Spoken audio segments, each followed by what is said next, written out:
Napakabigat niya po. 6-7 kilos.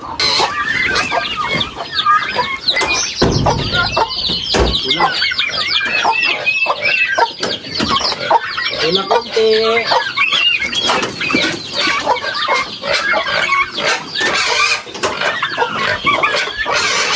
Po, kalagay tayong feeds. Para naman to sa baboy. Ito yung hinahaluan natin ng madara. Tapos kangkong. Gusto muna natin dito. At ngayon po, mag-ready tayo na pagkain ng ating mga alaga. Para sa baboy, pabo, manok. So dito tayo kumukuha. Yung baboy natin, umiiyak na. Gusto na kumain.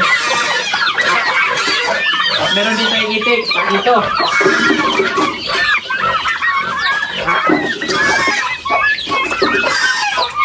Baboy. Baboy, may kangkong. Ito po ang mix natin. Yan po, may kangkong, beans, kasdera, isang tabo. Tapos itong iba nating alaga.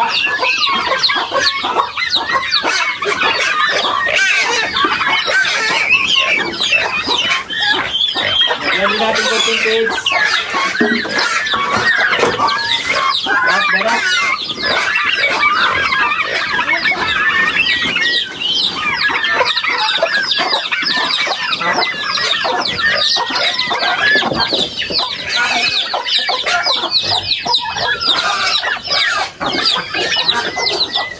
Itik.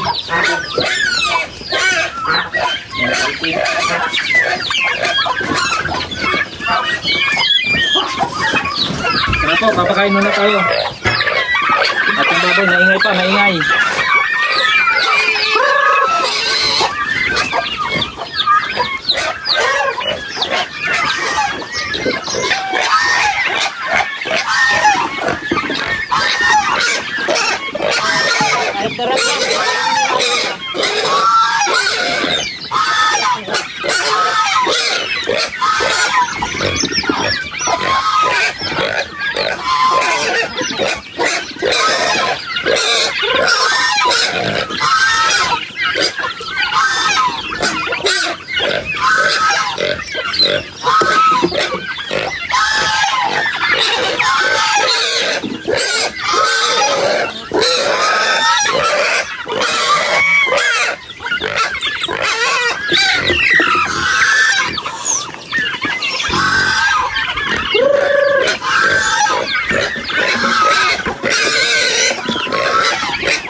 Ito yung mixing ng pagkain natin sa mga pabo.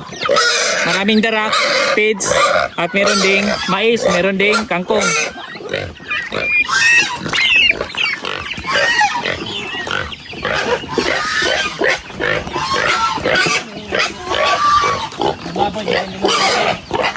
At ingay.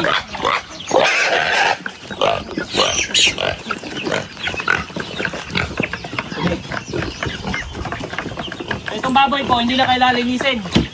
Kasi nandyan lang siya naka-tali. Wala na kailangan, ligo-liguan lang namin ito pag sobrang mainit. Tapos yan, minsan nagkakakuan siya dyan sa tubigan. So ayan, ito po yung mga paalaga nating pabo. At ito po yung mga pinapakain natin. Mix-mix lang po tayo ng mga, yan, halo-halo lang po yan ng mga kangkong. Mas marami pong darak dito. So mix lang po yan na binibigay natin sa kanila. So itong mga pabo natin ngayon, meron tayo ditong 3 months old na. Itong mga medyo malalaki, 3 months old na to. Naglagay lang tayo dito dati ng, meron tayong 10 dati na inahing pabo. Kaya lang, may mga namamatay doon. Meron mga nadali rin. Dati meron patay na una, nadali ng aso. So para naman ito ngayon, nagkaroon sila ng product na ito nasa 26 piraso itong mga bago na nadagdag doon. No, so mas marami ang kanilang dinagdag kumpara doon sa nilagay natin. No, at malalaki na po, 3 months pa lang. Ito na sila kalaki. At ipapakita ko nga rin pala sa inyo yung step kung paano natin ito sila napapalaki, kasi maraming nagsabi mahirap daw magpalaki ng pabo. So meron po tayong paraan na ginagawa para hindi tayo mamamatayan ng mabilis na mga sisiw kahit hindi tayo gumamit ng ilaw, kahit hindi natin ilagay sa loob ng brooding area. Basta may kasamang inahing pabo ay wala pong problema. Kasi meron po akong pabo dyan. Pakita ko rin sa inyo. Saka tingnan natin. Magtimbang po tayo ng isa dito. O, tulad nito. O, isa sa produkto na natin to dito. Itong pabong to. So timbangin natin. Tara. Tingnan natin kung gaano na siya kabigat. Dito tayo. Ito yung isa sa pinakamalaki. Hala, hindi nakalabas yung lalaki. So ito. So pasukin na natin to. Para makain. So may lalaki pabo. Hindi na makalabas. Si Barako. So ayan, pinakamabigat yan. So ito po, tingnan natin. Timbangin natin. Kung gaano na siya kabigat. Ito timba. May timbangan tayo dito. Timplahin lang natin yung... So ayan, nakasero na. So 200 kilos yung capacity nito. Kaya hindi ito masyadong gagalaw. So, ayan. So isa... Up. Dalawa? So, 2 kilo? Dalawa. O, 2 kilo na po in 3 months. Ang kuwan pa natin yan, tinitipid pa natin yan sa pagpapakain. No, dahil mix tayo ng kangkong. So, ito naman po yung sekreto para hindi mamatayin ng pabo. Nilalagay natin sa loob itong inahing pabo na may kasama mga sisiw. No, so, ayan, binibigyan na natin yan ng chick booster. So, ayan. Tapos, ang kuwan yan, kapag mayroong mga bagong pisang sisiw, since minsan, hilig to mga pabo magsapaw, kapag may mga bagong pisang sisiw, hinahalo ko na dito siya na yung nag-aalaga. Yun po yung kagalingan ng pabo kasi hindi sila nagagalit doon sa nilalagay natin bagong sisiw. Kahit isang inahing pabo lang ang magpapalaki ng ibang mga sisiw, ay walang problema. So, ganun ang ginagawa natin, dinadagdag natin dito. So, tulad nito, ito, mga bagong lagay ko to, ito.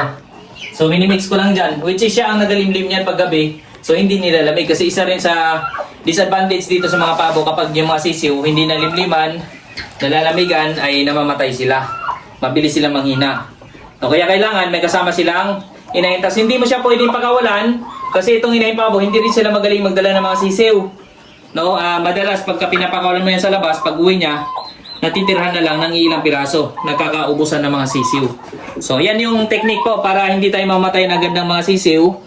At mapapalaki natin, ganito muna ang gawin natin. Ilagay natin sa tabi yung inay pabo.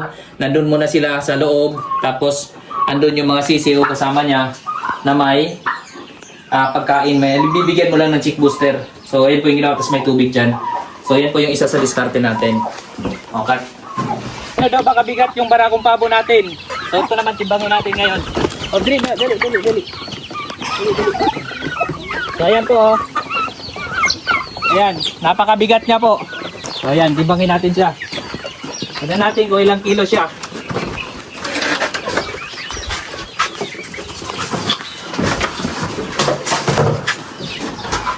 Ayan.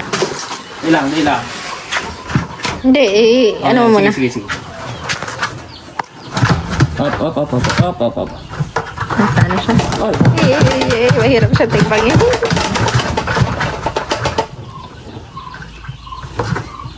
Ayan, 10, 6, 7 kilos. 8, 9, 10. 1, 2, 3, 4, 5, 6, 7, 8, 9, 10, 7. Sige tayo mga. So, ayan po, 7 kilos. 7 kilos po yung pabo nating barako. So, mabigat din po. Yun yung usual na timbang ng mga barakong pabo. Kung sa manok po, usual 2 kilos, 3 kilos, malaki na. Sa mga pabo po, kaya 7 kilos. Actually, meron pang ibang lahi ng pabo din. Yung mga malalaking lahi, mas nagtitimbang po na mas mabibigat daw yun. Merong iba nga, sabi nila, inaabot daw ng 15 kilos. So, pero ito atin, tignan nyo.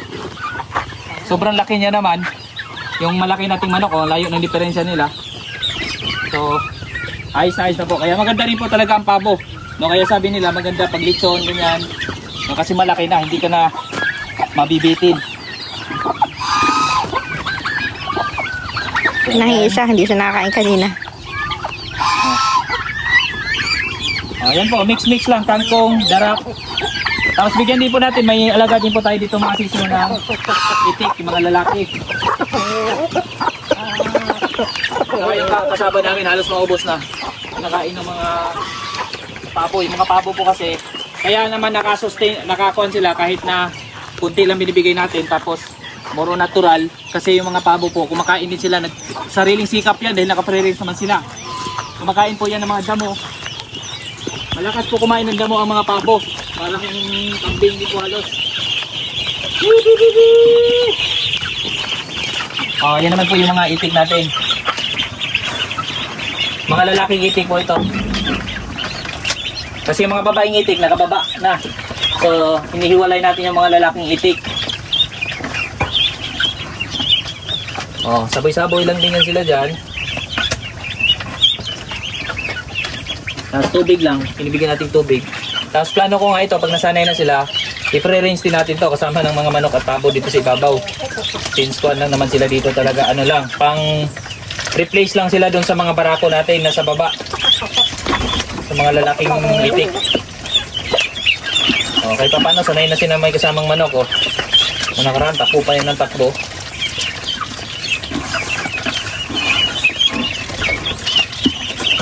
Yan, napakalakas na po kumain ng mga alaga nating mga itik.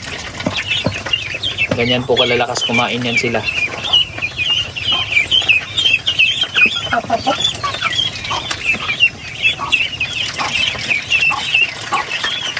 Okay. Mga pabo natin, nabawasan pa po to dati nitong mga tuta. Ito, ang maliliit pa itong mga to.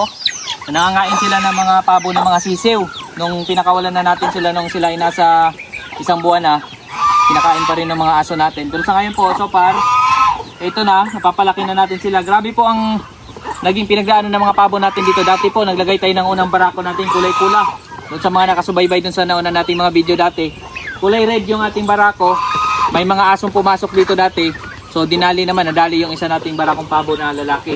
Tapos nagpalit tayo, since meron pa naman tayong extra mga pabo sa kabila, naglagay tayo ng bagong lalaki. So siya na yung naglalahi dito ng mas maraming. Eto na, dumami na yung mga anak niya, no? So dati ilang piraso lang to. Ito, ayan, ngayon 8 piraso itong ating mga matured na pabo. Tapos itong bago nasa 26 piraso na. So kahit pa paano, dumami na sila. So yun lamang po yung technique, yung pinakita natin kanina. Kapag meron tayong mga sisiw, halimbawa itong pabo rin, isa sa babantay natin dyan. Nangingitlog sila kung saan, nangingitlog sila sa mga damuhan, no? Tulad na ito, may itlogan doon, pero kinuha ko na yung mga itlog doon. Mahilig sila mga itlog sa damuhan, tapos pag umulan, nasisira yung mga itlog nila. Kaya isa sa babantay natin yon. Pagka nakita natin ang itlog sa damuhan, lagyan natin bubong, no? Tapos iangat natin yung kanilang itlogan para hindi madaluyan ng tubig. Or, pwede natin laging bawasan yung itlog, tapos itabi natin. Tapos kapag naglimlim na, ay doon natin papasok din sila, tapos isarado lang natin para talagang malimliman nila at hindi nila iwanan yung itlog. So isa yun sa kuwan. Tapos kapag nagsasapaw, isa rin yun sa kuwan. Kapag marami yung ating inahing pabo, nagsasapaw minsan. So pag nagsasapaw yan, tapos pagka nagpisa ng itlog, so pa isa-isa yan. Halimbawa ngayon, napisa isa, bukas may 2, 3, ganyan. Sunod-sunod kasi nga nagsasapaw. So ang gawin naman natin, kuha tayo ng isang barakong, kuha tayo ng isang pabong naglilimlim. So siya yung mag-aalaga doon sa mga sisiw. Ipagsama-samahin natin yung mga sisiw na napipisa doon sa kanya. No, tapos kapag may mga bagong pisa naman, ilagay natin doon. Kasi itong mga pabo naman, hindi nila natatandaan kung sino yung mga sisiw nila. Yun yung kuwan dito sa pabo. Kahit na maglagay ka na maglagay ng ibang sisiw doon sa kanyang bahayan, ay walang problema. Basta ba, huwag mo silang hayaan naka-free range lang habang maliliit yung sisiw. Kasi pagka kuwan yan, tulad na nabanggit nga natin, pwedeng mabawasan after ilang days, maubos na yung sisiw mo. No, maigi, meron silang bahay, nandun sila sa loob habang pinapalaki yung sisiw after 1 month, 2 months, or para sure na mga 3 months, tulad nito, malalaki na, saka mo sila pakawalan sa free range ng dahan-dahan. No, kapag hindi naman tag-ulan. No, so yun yung isa sa paraan para hindi na mamamatayan ng sisiw, kasi marami nasabi, sobrang hirap daw na magpalaki ng pabo. Dito naman sa atin, so far, hindi naman tayo nahirapan. Ganun lang yung ating ginawang paraan na hindi naman mahirap dahil ay hindi na rin tayo naglagay ng ilaw kasi yung inahing pabo na mismo yung nagpapainit doon sa mga sisiw niya, no? Yung mga manok, ganun din po. Kapag sobrang maliliit pa yung sisiw ng manok, wag muna nating ilabas, ilagay muna natin sila sa isang bahayan, tapos doon kasama ng inahin, No, para kahit paano malakas muna ang sisiw bago natin pakawalan. Tulad dito po, 2, 4, 6, 8, 9. So, 9 na piraso, 10 sana to. Nabawasan ng isa kasi maliit pa siya dati, maliliit pa. Pero ngayon po, ayan, malalakas na yan. Kung hindi hulihin ng mga aso yan, ay walang problema. Mapapalaki natin itong mga sisiw natin, yung mga pabo natin, manok, mapaparami natin dito. No, so, ayan, yan lang man po yung aming ginawang paraan. At isa rin po sa advantage sa lugar na to kasi nang pinaglagyan natin, ano siya, medyo may pagka-slope yung area. Kaya hindi nag-iipon yung tubig. Yan, tulad dito, pababa po yan. Kasi po yung area namin, sakop to dito. Kaya pagka meron mga tayong extra, kung talagang mapapaundan natin itong pabo, pwede tayong magtayo ng housing na malaki. So, kasi dito, mahaba pa po yung area natin dito. Baba. So, ito yung 2,000 square meter na area. Pababa pa po ito, tapos paakit doon. So, ito mga bagong tanim na natin, no? Tingnan nyo. Yung tinanim ko santol dati, ayan, nagpas sa akin na yung laki din. So ayan, nagtatanim tayo ng mga prutas para maging lilim din dito. Tsaka meron tayong ma-harvest na prutas. No? Tapos yung mga native chicken natin, kung yung mga ayaw tumira sa loob ng bahayan, minsan sa mga puno yan tumitira. So meron tayong mga puno na pwede nilang tirhan. No? So yun yung advantage sa mga alaga natin. No? So ayan, marami ding damo dito. Kinakain din nila yung mga damo. So maraming mga makakain yung mga alaga natin. Saka may prutas, yung mga prutas pag nangalaglag yan, yung mga insect dyan, kinakain din ng mga alaga natin. So yun yung isa rin sa maganda pag nag-free range tayo na meron ng mga resources para doon sa mga alaga natin.